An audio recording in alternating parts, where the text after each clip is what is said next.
السلام علیکم dear students. آج کا جو لیکچر ہے وہ 10th کلاس کے لیے ہے.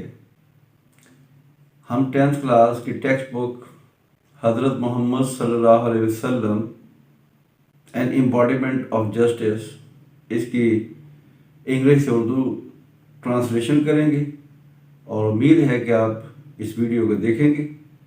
میرے چینل کو سبسکرائب بھی کریں گے اور لائک بھی کریں گے. چلے ہم لیسن نمبر 1 جو ہے اس کی ٹرانسلیشن شروع کرتے ہیں. آپ توجہ سے سنیے گا.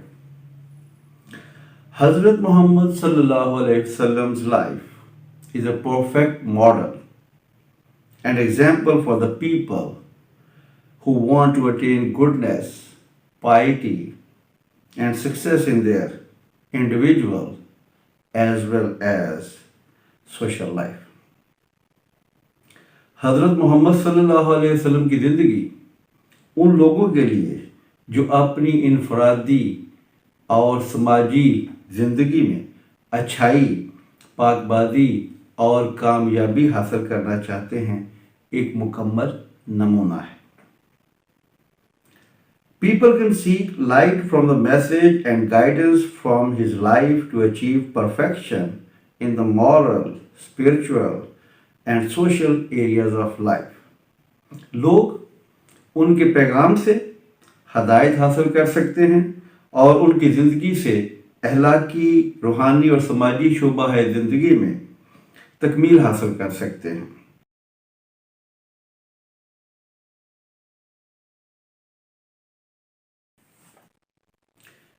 He has set very high and noble ideals through his practical example for all mankind to follow in every field of life.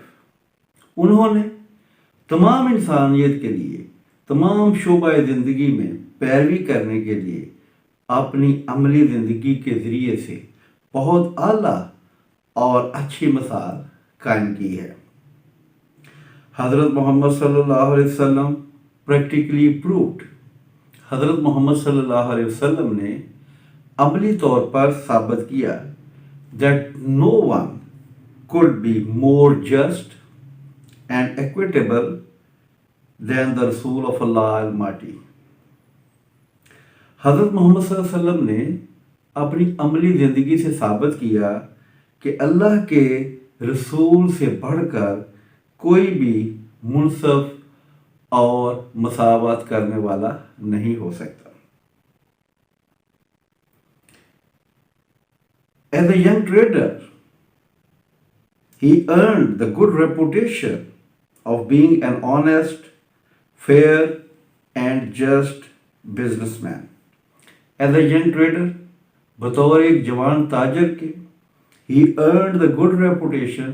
آپ نے بہت اچھی شہرت حاصل کی of being an honest, fair and just businessman. ایک ایماندار، درست اور منصف یا انصاف پسند کاروباری آدمی کے طور پر.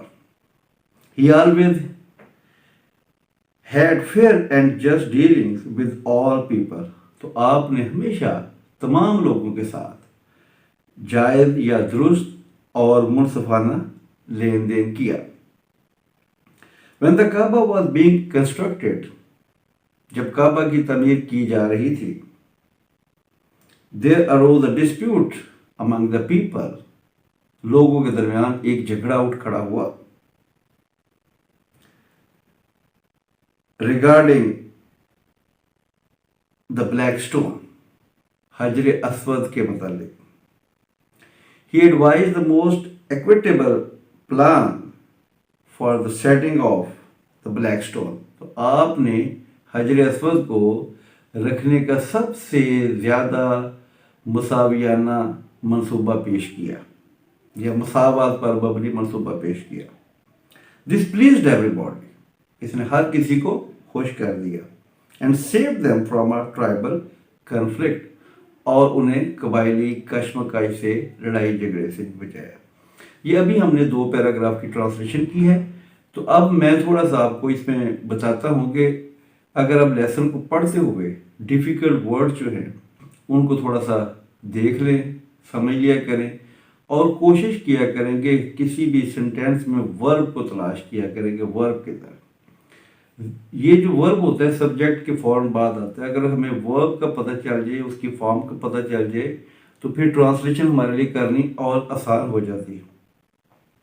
اور ٹرانسلیشن کرتے ہوئے ہمیں اس بات کا بھی اندازہ رکھنا چاہیے کہ انگلش جو سینٹینس اسٹرکچر ہے وہ ہوتا ہے سبجیکٹ، ورب اور آبجیکٹ، لیکن جب آپ اس کو ٹرانسلیٹ کرتے ہیں اردو میں تو پھر سینٹینس کا اسٹرکچر جو ہے وہ بدل جاتا ہے۔ وہ سب سے پہلے فاعل یعنی سبجیکٹ آتا ہے، پھر آبجیکٹ یعنی مفعول آتا ہے، اور اینڈ پہ فعل یا ورب آتا ہے۔ تو ٹرانسلیشن اردو میں جب آپ کریں گے تو اچھے نمبر حاصل کرنے کے لیے آپ کو انگلش کے سینٹینس میں سب سے پہلے سبجیکٹ کو ڈھونڈنا ہے، اس کے بعد آپ آبجیکٹ ڈھونڈیں گے اور اینڈ پہ ورب لگائیں گے۔ تو اس طرح سے آپ کی ٹرانسلیشن جو ہے وہ بہتر ہو جائے گی اور اچھے نمبر ملنے کی امید کی جاتی ہے۔ تو میں امید کرتا ہوں کہ آپ اس جو 2 پیراگرافس میرے فرسٹ لیسن کے پڑھے ہیں آپ ان کو اچھی طرح سے سنیں گے اور میمورائز کرنے کی کوشش کریں گے، اور اس کی جو ویکیبلری ہے اس کو بھی آپ پڑھیں گے اور سمجھنے کی کوشش کریں گے۔ Thank you very much, hope for the best, اللہ حافظ۔